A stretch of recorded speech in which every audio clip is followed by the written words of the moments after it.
ખેડૂતોને સહાય માટેના ઓનલાઈન ફોર્મ ભરવાની પ્રક્રિયામાં સર્વર ડાઉનની સમસ્યાના કારણે હેરાનગતિ। જૂનાગઢ જિલ્લામાં કમોસમી વરસાદના કારણે પાકને મોટા પાયે નુકસાન થયું છે, જેના લઈ સરકાર દ્વારા ખેડૂતોને સહાય આપવાની જાહેરાત કરાઈ।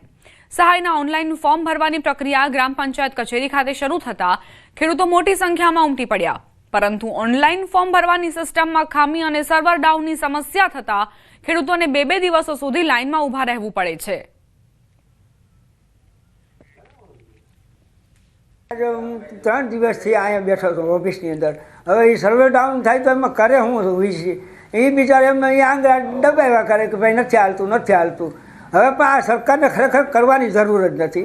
એને ખબર છે સમગ્ર ગુજરાતની અંદર આ પાક નુકસાની થાય છે, તો એને અમારા સંપૂર્ણ ડેટા એની પાસે છે, તો અમારા ખાતામાં જે મળવાના હોય અમારે સીધા ખાતામાં નાખી દે તો હું વાંધો।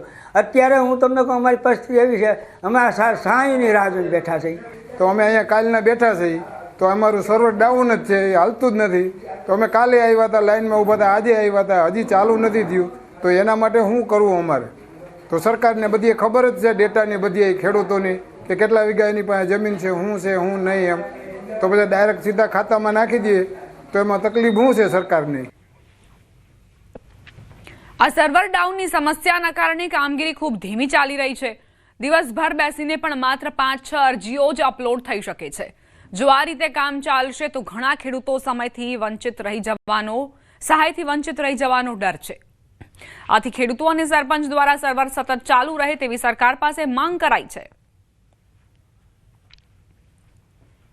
ખેડૂતો અત્યારે પોતાના અગત્યના અટાણે પિયત કરવાના કામ બધાય મૂકીને અટાણે સહાયની લાઈનમાં ઊભા છે, તો અટાણે સર્વર એ કામ કરતું નથી।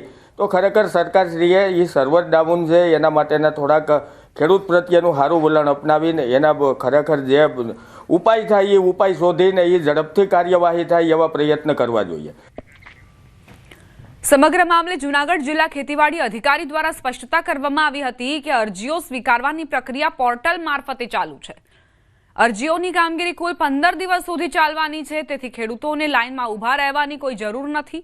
ઉપરાંત સમગ્ર પ્રક્રિયાનું તાલુકા અને જિલ્લા કક્ષાએથી સતત મોનિટરિંગ કરાઈ રહ્યું છે અને કોઈ પણ ટેકનિકલ પ્રશ્ન ઊભો થતાં જ તેને ઉચ્ચ કક્ષાએ જણાવીને તુરંત નિકાલ કરવામાં આવે છે।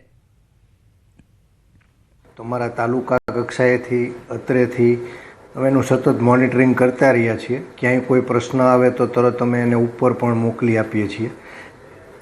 સર્વરમાં કદાચ ક્યાંક કોઈ કનેક્ટિવિટી કે એને લઈને ક્યાંક થોડાક સમય પૂરતો એવો પ્રશ્ન ઉપસ્થિત થતો હોય, પાછું ચાલુ થઈ જાય છે। એટલે અરજીઓ તો સતત થતી રહે છે। એટલે હાલ બીજો કોઈ પ્રશ્ન અત્યારે એટલા બધા અમને મળતા નથી કે આગળ વધીએ। ઠંડીને લઈને અંબાલાલ પટેલની મોટી આગાહી। રાજ્યમાં ડિસેમ્બરની શરૂઆતમાં ઠંડી વધશે। આગામી 18 ડિસેમ્બર સુધી રાજ્યમાં માવઠું થશે। આગામી 22 ડિસેમ્બર બાદ કાતિલ ઠંડી પડશે। ત્યારબાદ 27 ડિસેમ્બર અને 11 જાન્યુઆરીએ હાડ થીજવતી ઠંડી પડશે। બંગાળ ઉપસાગરમાં 26 નવેમ્બરથી ડિસેમ્બરની શરૂઆત સુધીમાં વાવાઝોડા બનશે। 19 નવેમ્બરથી અરબ સાગરમાં હવાનું હળવું દબાણ થશે। નવેમ્બરના અંત ભાગમાં એક મધ્યમ કક્ષાનો પશ્ચિમી વિક્ષેપ આવશે। તારીખ 22મી નવેમ્બર સુધીમાં ઉત્તર ગુજરાતના ભાગોમાં લઘુત્તમ તાપમાન 13 ડિગ્રી સેલ્સિયસ જેવું રહી શકવાની શક્યતા રહે। મધ્ય ગુજરાતના ભાગમાં 15 ડિગ્રી સેલ્સિયસ જેવું રહેવાની શક્યતા રહે। દક્ષિણ ગુજરાતના ભાગમાં 17 ડિગ્રી સેલ્સિયસ આસપાસ રહેવાની શક્યતા રહે। દરિયા કિનારાના ભાગોમાં 18 ડિગ્રી સેલ્સિયસ આસપાસ રહેવાની શક્યતા રહે। જૂનાગઢના ભાગોમાં કંઈક ઠંડી રહી શકે। રાજકોટના ભાગોમાં લગભગ 15 ડિગ્રી સેલ્સિયસ આસપાસ થવાની શક્યતા રહે। નલિયાના ભાગમાં ઠંડી રહી શકે। બનાસકાંઠા જિલ્લામાં થરાદ સીપુ લાઇન યોજના મારફત નર્મદાના નીર સીપુ ડેમમાં પહોંચતા ખેડૂતોમાં ખુશીની લહેર। શિયાળુ સિઝનનું વાવેતર કર્યા બાદ છેલ્લા ઘણા સમયથી સિંચાઈના પાણીની તંગી હતી। આ પાણી આવવાથી ખેડૂતોમાં હરખની હેલી વ્યાપી છે। જિલ્લામાં ઘઉં, બટાકા, રાયડો સહિત અનેક શિયાળુ પાકનું વાવેતર થયું છે। આગામી સમયમાં આ પાણી સીપુ લિંક કેનાલ મારફત કેનાલોમાં પણ છોડવામાં આવશે, જેથી ખેડૂતોને તેમના પાક માટે પૂરતું પાણી મળી રહે।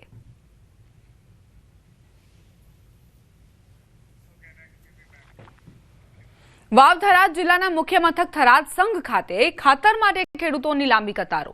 વાવેતર સમયે ખેડૂતોને યુરિયા ખાતરની તાતી જરૂરિયાત હોય છે. રાયડો, ઘઉં સહિતના શિયાળુ પાકમાં યુરિયાની જરૂરિયાતને લઈને ખેડૂતો પહોંચ્યા હતા. તાલુકા સંઘના ગોડાઉનમાં ખેડૂતોએ પહોંચ્યા. છેલ્લા અઠવાડિયાથી બનાસકાંઠા સહિત વાવ થરાદ વિસ્તારમાં ખાતરની અછત હોવાના કારણે ખેડૂતો પરેશાન થઈ રહ્યા છે.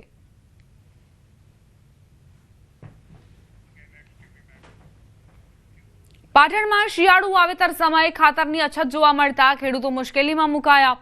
સરસ્વતી તાલુકાના મેલુષણ ગામમાં ખેડૂતોએ મોટા પાયે શિયાળુ વાવેતર કર્યું હતું. ત્યારે યુરિયા ખાતરની અછતના કારણે ખેડૂતોને હાલાકી વેઠવાનો વારો આવ્યો છે. છેલ્લા એક અઠવાડિયાથી ખેડૂતો ડેપો પર વહેલી સવારથી ખાતર લેવા લાઈનોમાં ઊભા છે.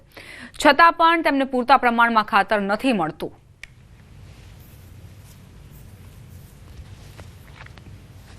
ખાતર લાઈનમાં રહે છે પણ લાઈનમાં કોઈ મેળ આવતો બરોબરની લાઈન એક એક થેલી આવે ને પછી પૂરા થઈ રહે ને લાઈન પૂરી થઈ જાય કે થઈ રહ્યું ખાતર.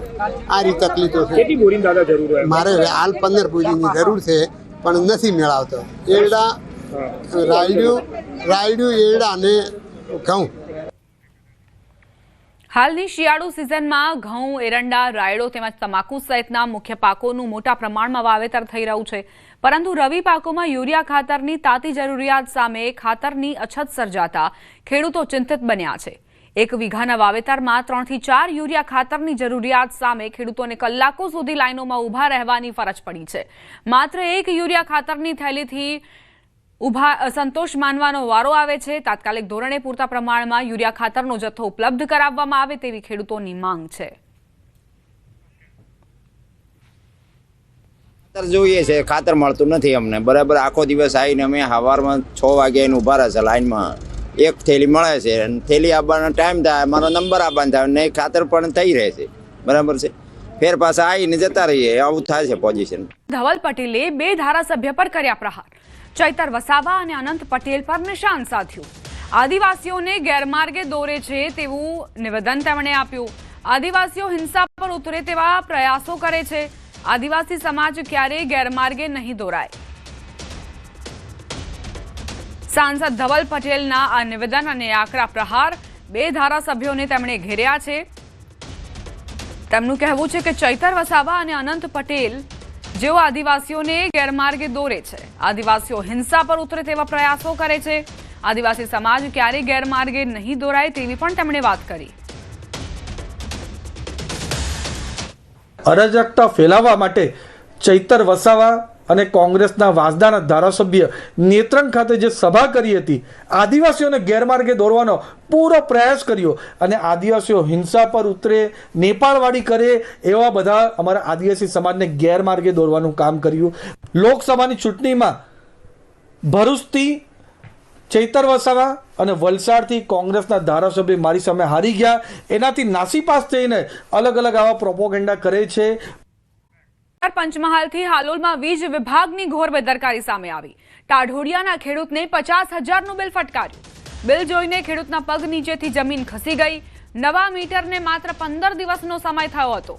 15 દિવસનું 50,000 બિલ આવતા ખેડૂતો ચોંકી ગયા. MGVCL, કલેક્ટર, કૃષિમંત્રી, CMને રજૂઆત કરાઈ. અગાઉ 1200 થી 1500નું બિલ આવતું હોવાનો દાવો કરાયો છે.